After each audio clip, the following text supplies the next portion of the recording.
ওম শান্তি। আজ 10 ফেব্রুয়ারি 2024 প্রাতঃ মুরলি।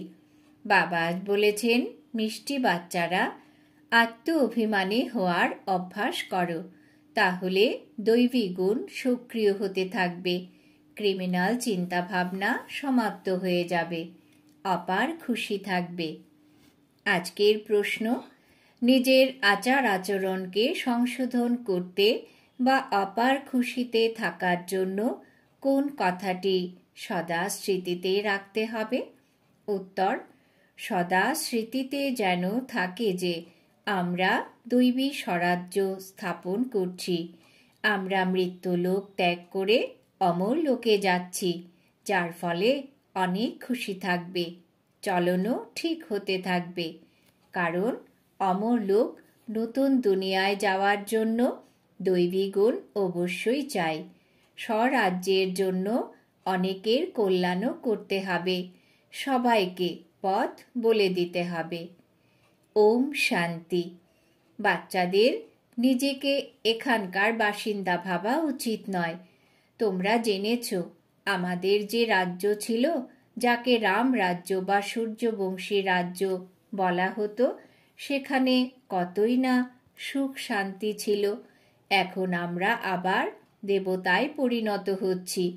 আগেও দেবতা হয়েছিলাম, আমরাই সর্বগুণ সম্পন্ন দৈবী গুণযুক্ত ছিলাম। আমরা নিজেদের রাজ্যে ছিলাম, এখন রাবণ রাজ্যে আছি। আমরা নিজেদের রাজ্যে খুব সুখে ছিলাম, অতএব মনে অনেক খুশিও নিশ্চয়ই থাকা উচিত, কারণ তোমরা পুনরায় নিজেদের রাজধানীতে যাচ্ছ। রাবণ তোমাদের রাজত্ব কেড়ে নিয়েছে।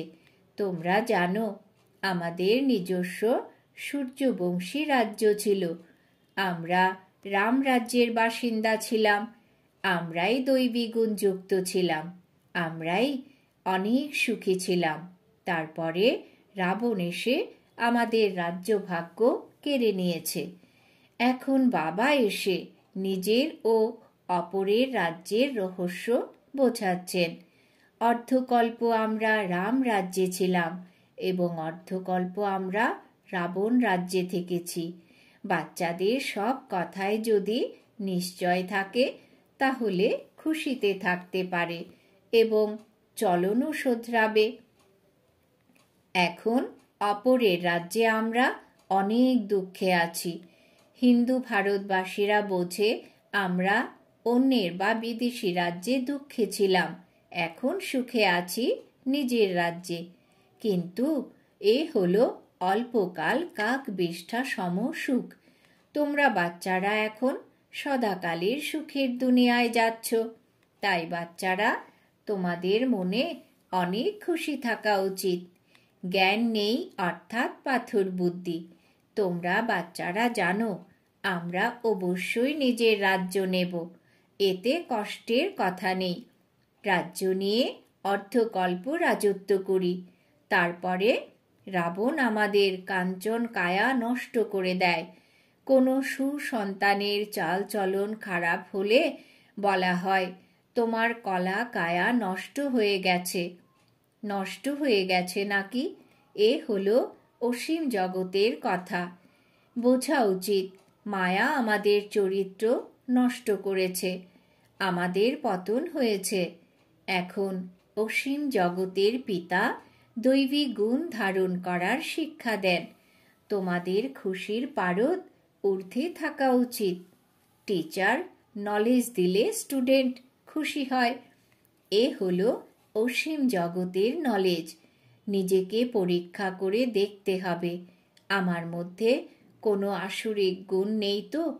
সম্পূর্ণ না হলে শাস্তি ভোগ করতে হবে। কিন্তু আমরা শাস্তি কেন ভোগ করব? তাই বাবাকে অর্থাৎ যার কাছ থেকে রাজ্য প্রাপ্ত হয় তাকে স্মরণ করতে হবে। দৈবী গুণ যা আমাদের ছিল সেসব এখন ধারণ করতে হবে। সেখানে যথা রাজা রানী তথা প্রজা সবাই দৈবী গুণধারী ছিলেন। দৈবী গুণের অর্থ তো বোঝো তোমরা, তাই না? যদি কেউ না বোঝে তবে ধারণ করবে কিভাবে? গীত গায় সর্বগুণ সম্পন্ন, তো পুরুষার্থ করে এমন হতে হবে। এমন স্বরূপ ধারণ করাতেই পরিশ্রম লাগে, ক্রিমিনাল দৃষ্টি হয়ে যায়। বাবা বলেন, নিজেকে আত্মা ভাবো, তাহলে ক্রিমিনাল চিন্তা ভাবনা সমাপ্ত হয়ে যাবে। অনেক যুক্তি দিয়ে বাবা বোঝান, যার মধ্যে দৈবী গুণ আছে তাকে দেবতা বলা হয়, যার নেই তাকে মানুষ বলা হয়। যদিও দুই হলো মানুষ, কিন্তু দেবতাদের পূজা কেন করা হয়? কারণ তাদের দৈবী গুণ আছে, এবং মানুষের কাজকর্ম হলো বানর সম। নিজেদের মধ্যে কত ঝগড়া লড়াই করে। সত্যযুগে এমনটা থাকেই না। এখানে তো আছে। নিশ্চয়ই নিজের ভুল হয়, তবেই তো সহ্য করতে হয়। আত্ম অভিমানী নয়, তাই সহ্য করতে হয়। তোমরা যত আত্ম অভিমানী হতে থাকবে, তত দৈবী গুণ ধারণ হবে। নিজের পরীক্ষা করতে হবে, আমাদের মধ্যে কতখানি দৈবী গুণ আছে। বাবা হলেন সুখদাতা, তাই বাচ্চাদের কাজ হলো সবাইকে সুখ দেওয়া। নিজের মনকে জিজ্ঞাসা করতে হবে যে, আমরা কাউকে দুঃখ দিই না তো? কিন্তু অনেকের স্বভাব থাকে, তারা দুঃখ না দিয়ে থাকতে পারে না, একেবারে শোধরায় না। এমন যেন জেলবার্ড, তারা জেলের মধ্যে থেকেই নিজেকে সুখী ভাবে। বাবা বলেন, সেখানে তো জেল ইত্যাদি হয়ই না। পাপ কর্ম বলে কিছুই হয় না যে জেল যেতে হবে। এখানে জেলে সাজা ভোগ করতে হয়। এখন তোমরা বুঝতে পারো, যখন নিজের রাজ্যে ছিলাম তখন বিত্তবান ছিলাম, যখন ব্রাহ্মণ কুলে আসব এখন এমন বুঝবে যে আমরা নিজের রাজ্য স্থাপন করছি। সেই একটি রাজ্য আমাদের ছিল, যাকে দেবতাদের রাজ্য বলা হয়। আত্মা যখন জ্ঞান প্রাপ্ত করে তখন খুশি অনুভব করে। জীব আত্মা অবশ্যই বলতে হবে। আমরা জীব আত্মারা যখন দেবী দেবতা ধর্মের ছিলাম, তখন সম্পূর্ণ বিশ্বে আমাদের রাজত্ব ছিল। এই নলেজ হলো তোমাদের জন্য। ভারতবাসীরা কি বোঝে নাকি যে আমাদের রাজত্ব ছিল? আমরাও শতপ্রধান ছিলাম। তোমরাই এই সম্পূর্ণ নলেজ বুঝতে পারো। আমরাই দেবতা ছিলাম এবং আমাদের আবার দেবতা হতে হবে। যদিও বিঘ্ন ইত্যাদি আসে, কিন্তু দিন দিন উন্নতি হতে থাকবে। তোমাদের নাম বিখ্যাত হতে থাকবে। সবাই বুঝবে এই সংস্থাটি ভালো কাজ করছে। সহজ পথও বলে দিচ্ছে, বলে তোমরাই শতপ্রধান ছিলে, দেবতা ছিলে, নিজের রাজধানীতে ছিলে, এখন তমপ্রধান হয়েছ। আর কেউ তো নিজেকে রাবণ রাজ্যে ভাবে না। তোমরাই জানো আমরা কতখানি স্বচ্ছ ছিলাম, এখন তুচ্ছ হয়েছি। পুনর্জন্ম নিতে নিতে পারুষ বুদ্ধি থেকে পাথর বুদ্ধি হয়েছি। এখন আমরা নিজেদের রাজ্য স্থাপন করছি, তো তোমাদের কতটা লাভ দিয়ে পুরুষার্থ করা উচিত। যারা কল্প পূর্বে পুরুষার্থ করেছে তারাই এখনো করবে নিশ্চয়ই। ক্রম অনুযায়ী পুরুষার্থ অনুসারে আমরা নিজেদের দৈব রাজ্য স্থাপন করছি। এ কথাও তোমরা ক্ষণে ক্ষণে ভুলে যাও। তা না হলে ভেতরে অনেক খুশি থাকা উচিত। একে অপরকে একটি কথা স্মরণ করাও যে মনমনা ভব। বাবাকে স্মরণ করো, যার দ্বারা তোমরা এখন রাজত্ব প্রাপ্ত করছো। এই কথাটি নূতন কথা নয়। কল্প কল্প বাবা আমাদের শ্রীমত প্রদান করেন, যার ফলে আমরা দৈবী গুণ ধারণ করি। না হলে শাস্তি ভোগ করে আমরা কম পদমর্যাদা প্রাপ্ত করব। এ হলো খুব বিশাল প্রাপ্তির লটারি। এখন পুরুষার্থ করে উঁচু পদের অধিকারী হলে কল্পান্তর অধিকার প্রাপ্ত করবে। বাবা কত সহজ করে বোঝান। প্রদর্শনীতেও এই কথা বোঝাও যে তোমরা ভারতবাসীরা দেবতাদের রাজধানীতে ছিলে, তারপরে পুনর্জন্ম নিতে নিতে সিঁড়ি বেয়ে নেমে এমন হয়েছ। কত সহজ করে বোঝান। তিনি হলেন সুপ্রিম পিতা, সুপ্রিম টিচার, সুপ্রিম গুরু, তাই না? তোমরা হলে অসংখ্য স্টুডেন্ট, রেস করছো। বাবাও লিস্ট আনাতে থাকেন বাচ্চারা কতখানি নির্বিকারী, পবিত্র হয়েছে। বাচ্চাদের বোঝানো হয়েছে যে ভ্রুকুটির মাঝখানে আত্মা জ্বলজ্বল করে। বাবা বলেন, আমিও এখানে এসে বসি, নিজের পার্ট প্লে করি। আমার পার্ট হলো পতিতদের পবিত্র করা। আমি হলাম জ্ঞানের সাগর। আত্মারূপী সন্তান জন্ম নেয়, কেউ ভালো কেউ খারাপও হয়। আশ্চর্যবৎ শোনে, অন্যকেও শোনায়, তারপর ভাগন্তি হয়ে যায়। অহো মায়া, তুমি কতই না প্রবল।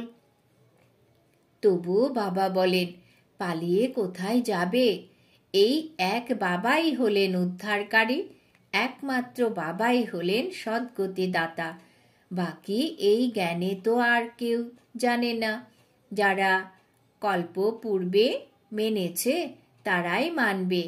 এই জ্ঞানে নিজের চাল চলন শুধরাতে হয়, সার্ভিস করতে হয়, অনেকের কল্যাণ করতে হয়, অনেককে পথ বলে দিতে হয়। খুব মিষ্টি মধুরভাবে বোঝাতে হয় যে তোমরা ভারতবাসীরা বিশ্বের মালিক ছিলে, এখন আবার তোমরা এইভাবে নিজের রাজ্য প্রাপ্ত করতে পারো। এই কথা তো তোমরা বোঝো। বাবা যেরকম বোঝান সেরকম আর কেউ বোঝাতে পারে না। তারপরেও চলতে চলতে মায়ার কাছে পরাজিত হয়। বাবা নিজে বলেন, বিকারগুলি জয় করলে তোমরা জগৎজিৎ হবে। এই দেবতারা জগৎজিৎ হয়েছেন, তারা অবশ্যই এমন কর্ম করেছেন। বাবা কর্মের গতি বলে দিয়েছেন। রাবণের রাজ্যে কর্ম বিকর্মই হয়, রাম রাজ্যে কর্ম অকর্ম হয়। মুখ্য কথা হলো কাম বিকারকে জয় করে জগৎজিৎ হওয়ার। বাবাকে স্মরণ করো। এখন ফিরে যেতে হবে। আমাদের 100% নিশ্চয় আছে যে আমরা নিজের রাজ্য প্রাপ্ত করবই, কিন্তু এখানে রাজত্ব করব না, এখানে রাজ্য প্রাপ্ত করব, রাজত্ব করব অমর লোকে গিয়ে। এখন আমরা মৃত্যুলোক এবং অমর লোকের মধ্যস্থলে আছি, এই কথাও বিস্তৃত হয়। তাই ক্ষণে ক্ষণে বাবা মনে করিয়ে দেন। এখন আমাদের দৃঢ় বিশ্বাস রয়েছে যে আমরা রাজধানীতে যাব। এই পুরনো রাজধানী অবশ্যই শেষ হবে। এখন নতুন দুনিয়ায় যাওয়ার জন্য দৈবী গুণ অবশ্যই ধারণ করতে হবে। নিজের সঙ্গে কথা বলতে হবে, নিজেকে আত্মা মনে করতে হবে, কারণ এখন আমাদের ফিরে যেতে হবে। অতএব এখনই নিজেকে আত্মা মনে করতে হবে, অন্য কোনো সময়ে ফিরে যেতে হবে না যে এই জ্ঞান প্রাপ্ত হবে। সেখানে 5 বিকার থাকবে না যে আমাদের যোগ করতে হবে। এই সময় যোগযুক্ত হতে হয় পবিত্র হওয়ার জন্য। সেখানে তো সবাই উত্তম। তারপরে ধীরে ধীরে কলা বা কোয়ালিটি কম হতে থাকে। এই কথা তো খুবই সহজ। ক্রোধ কাউকে তো দুঃখ দেয়, তাই না? মুখ্য হলো দেহ অভিমান। সেখানে তো দেহ অভিমান হয়ই না। আত্ম অভিমান হলে ক্রিমিনাল আই থাকে না, সিভিল আই হয়ে যায়। রাবণ রাজ্যে ক্রিমিনাল আই হয়ে যায়। তোমরা জানো আমরা নিজেদের রাজ্যে খুব সুখে থাকি।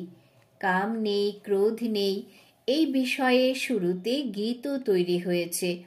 সেখানে এসব বিকার থাকে না। অনেকবার আমাদের এই হার জিত হয়েছে। সত্যযুগ থেকে কলিযুগ পর্যন্ত যা কিছু হয়েছে সে সব পুনরায় রিপিট হবে। পিতা বা শিক্ষকের কাছে যে জ্ঞান আছে সেসব তোমাদের প্রদান করেন। এই আধ্যাত্মিক টিচার হলেন ওয়ান্ডারফুল। সর্বোচ্চ হলেন ভগবান। তিনি হলেন সর্বোচ্চ শিক্ষক এবং আমাদেরও উঁচু থেকে উঁচু দেবতায় পরিণত করেন। তোমরা নিজেরাই দেখছ বাবা কিভাবে দৈবী রাজ্য স্থাপন করছেন। তোমরা নিজেরা দেবতায় পরিণত হচ্ছ। এখন তো সবাই নিজেকে হিন্দু বলে পরিচয় দেয়। তাদেরও বোঝানো হয় যে বাস্তবে হলো আদি সনাতন দেবী দেবতা ধর্ম। অন্য সব ধর্ম এগিয়ে চলতে থাকে। এই একমাত্র দেবী দেবতা ধর্ম যা প্রায় লুপ্ত হয়ে যায়। এই ধর্ম হলো খুব পবিত্র ধর্ম। এর মতন পবিত্র ধর্ম হয় না। পবিত্র না হওয়ার কারণে কেউ নিজেকে দেবতা বলতে পারে না। তোমরা বোঝাতে পারো যে আমরা আদি সনাতন দেবী দেবতা ধর্মের ছিলাম। তাই তো দেবতাদের পুজো করি। খ্রাইস্টকে যারা পুজো করে তারা হলো খ্রিস্টান। বুদ্ধকে যারা পূজা করে তারা হলো বৌদ্ধ। দেবতাদের যারা পূজা করে তারা হলো দেবতা। তাহলে নিজেদের হিন্দু বলে কেন? যুক্তি দিয়ে বোঝাতে হবে। কিন্তু যদি বলো হিন্দু ধর্ম কোনো ধর্ম নয়, তাহলে তারা রুষ্ট হবে। বলো হিন্দু আদি সনাতন ধর্মের ছিল, তখন অন্তত এটুকু বুঝবে যে আদি সনাতন ধর্ম তো কোনো হিন্দু ধর্ম নয়। আদি সনাতন শব্দটি ঠিক। দেবতারা পবিত্র ছিলেন, এরা অপবিত্র। তাই নিজেকে দেবতা বলতে পারে না। কল্প কল্প এমন হয়েছে। এদের রাজ্যে অনেক বিত্তবান ছিল, এখন তো কাঙাল হয়েছে। তারা পদমপতি ছিল। বাবা খুব ভালো যুক্তি দেন। প্রশ্ন করা হয় সত্যযুগে বাস করো নাকি কলিযুগে? কলিযুগের নিবাসী হলে নিশ্চয়ই নরকে বাস করছো। সত্যযুগের নিবাসী তো স্বর্গবাসী দেবতা হবে। এমন প্রশ্ন জিজ্ঞাসা করলে বুঝবে যে প্রশ্নকর্তা নিজে নিশ্চয়ই ট্রান্সফার করে দেবতায় পরিণত করতে পারেন। আর কেউ তো এমন প্রশ্ন করে না। ভক্তিমার্গ হলো একেবারেই আলাদা। ভক্তির ফল কি? ফল হলো জ্ঞান। সত্যযুগ ত্রেতায় ভক্তি হয় না। জ্ঞানের দ্বারা অর্ধকল্প দিন, ভক্তির দ্বারা অর্ধকল্প রাত। যে মানতে রাজি হবে সে মানবে, যে রাজি হবে না সে জ্ঞান ও ভক্তি দুই মানবে না, শুধু ধন উপার্জন করতে জানবে। তোমরা বাচ্চারা তো যোগবলের দ্বারা এখন রাজত্ব স্থাপন করছো শ্রীমত অনুসারে। তারপরে অর্ধকল্প পার করে রাজ্য হারাও। এই চক্র চলতেই থাকে। আচ্ছা, মিষ্টি মিষ্টি হারানিধি বাচ্চাদের প্রতি মাতা পিতা বাপদাদার স্মরণের স্নেহ সুমন আর সুপ্রভাত। আত্মাদের পিতা তার আত্মারূপী বাচ্চাদেরকে জানাচ্ছেন নমস্কার। আমরা আত্মারূপী বাচ্চারা আমাদের মাতা পিতা বাপ দাদাকে জানাই স্মরণের স্নেহ সুমন, সুপ্রভাত, নমস্কার। ধারণার জন্য মুখ্য সার। 1 নম্বর, অনেকের কল্যাণ করার জন্য নিজের ভাষা অত্যন্ত মধুর বানাতে হবে। মধুর ভাষী সার্ভিস করতে হবে, সহনশীল হতে হবে। 2 নম্বর, কর্মের গুচ্ছ গতিকে বুঝে বিকারকে পরাজিত করতে হবে। জগৎজিৎ দেবতা হতে হবে। আত্ম অভিমানী হয়ে ক্রিমিনাল দৃষ্টিকে সিভিল বানাতে হবে। বরদান। বাবাজ বরদান দিয়েছেন শ্রেষ্ঠ কর্মের দ্বারা দিব্য গুণ রূপী প্রভু প্রসাদ বিতরণকারী ফরিস্তা তথা দেবতা ভব। শ্রেষ্ঠ কর্মের দ্বারা দিব্য গুণ রূপী প্রভু প্রসাদ বিতরণকারী ফরিস্তা তথা দেবতা ভব। ব্যাখ্যা: বর্তমান সময়ে অজ্ঞানী আত্মা হোক অথবা ব্রাহ্মণ আত্মা, সকলকেই গুণদান করার প্রয়োজন আছে। তো এখন এই বিধিকে নিজের মধ্যে বা ব্রাহ্মণ পরিবারে তীব্র বানাও। এই দিব্য গুণ হল সব থেকে শ্রেষ্ঠ মধুর প্রসাদ। এই প্রসাদ বহুল পরিমাণে বিতরণ করো। যেরকম স্নেহের লক্ষণ হল একে অপরকে টলি খাওয়ানো, সেই রকম দিব্য গুণের টলি খাওয়াও। তাহলে এই বিধির দ্বারা ফরিস্তা তথা দেবতা হওয়ার লক্ষ্য সহজেই সকলের মধ্যে প্রত্যক্ষ দেখা যাবে। স্লোগান: যোগরূপী কবচকে পরিধান করে থাকো, তাহলে মায়ারূপী শত্রু আক্রমণ করতে পারবে না। যোগরূপী কবচকে পরিধান করে থাকো, তাহলে মায়ারূপী শত্রু আক্রমণ করতে পারবে না। আজকের সমান: আমি প্রভু প্রসাদ বিতরণকারী ফরিস্তা তথা দেবতা আত্মা। ওম শান্তি।